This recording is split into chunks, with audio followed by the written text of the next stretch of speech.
Shalom, shalom, shalom, bienvenue dans Relations en Christ, une tranche où nous parlons de comment bâtir une relation solide. Nous commençons un sujet très important sur les relations. Suivez-nous aujourd'hui avec attention.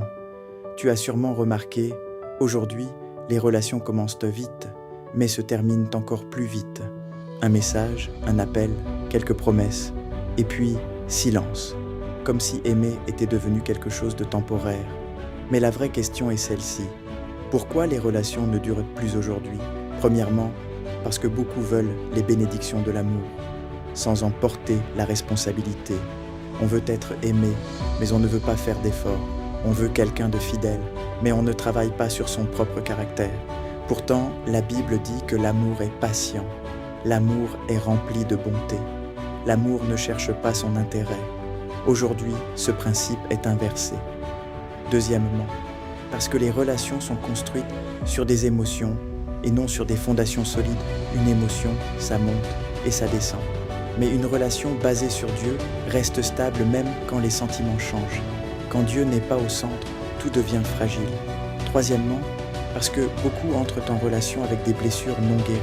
Ils aiment avec peur, ils parlent avec colère, ils fuient dès que ça devient sérieux. Et au lieu de construire, ils détruisent ce qu'ils avaient prié pour avoir. La vérité, c'est que ce n'est pas que les relations ne peuvent plus durer, c'est que les principes qui font durer une relation sont négligés. Dieu n'a jamais créé l'amour pour qu'il soit éphémère. Il a créé l'amour pour qu'il soit engagé, fidèle et durable. Alors laisse-moi te dire ceci, avant de chercher la bonne personne, deviens la bonne personne. Avant de demander quelqu'un qui t'aime, apprends à aimer comme Dieu le veut. Parce qu'une relation qui inclut Dieu n'est pas parfaite, mais elle a une direction. Si tu veux une relation qui dure, ne cherche pas seulement quelqu'un, cherche Dieu d'abord. Et au bon moment, il placera à tes côtés une personne qui marche dans la même direction que toi. N'oubliez pas de vous abonner. Que Dieu vous bénisse.